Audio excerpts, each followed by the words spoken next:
சுகுமாரோட மனைவி மீனா அப்படின்னு சொல்லி ஒரு நம்பர் கொடுத்தாங்க. ஆமாங்க, சொல்லுங்க.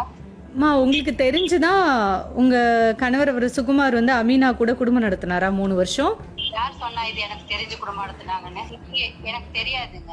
ஒய்ஃபு கிட்ட இருந்து மெசேஜ் வர ஆரம்பிச்சது. அதை பார்த்துட்டு நான் கேட்டதுக்கு என்ன இது காசு ரெடி பண்ணிட்டியா, என்ன ஆச்சுன்னு மெசேஜ் போடுறாங்க, என்ன இது, அதான் காசு தரணும்ல, அது வாங்கி கொடுத்துருக்கு சில இடத்துல, அதை கொடுக்கணும்ல, எவ்வளோதான் கொடுக்கணும் நீ அப்படின்னு. ஒரு 10 லட்சம் கிட்ட கொடுத்துட்டா அவ்வளோதான். அது இப்போ நீ இப்போ பேசிட்டு இருக்கே, என்கிட்ட பேசலன்னு சொன்னேன், இல்லை அவங்க என் கூட இல்லைன்னு சொன்னேன் அப்படின்னு எனக்கும் அவருக்கும் நிறைய பிரச்சனை ஆச்சு. அவர் ஒரு 2-3 அடி அடிச்சுட்டு வெளியே இருந்து போயிட்டாரு. அடிப்பாரா? ஆமா.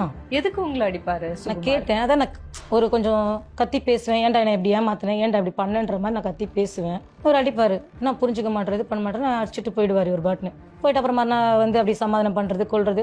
அப்போ நான் மறுபடியும் என்ன பண்ணேன், அவங்க செல்லுல இருந்து அவங்க நம்பரை எடுத்து நீங்க எதுக்குங்க மெசேஜ் பண்றீங்க, கால் பண்றீங்க, நீங்க இல்ல சுகுமாரோட மனைவி? ஆமா, நான் கால் பண்ணிருந்தேன்.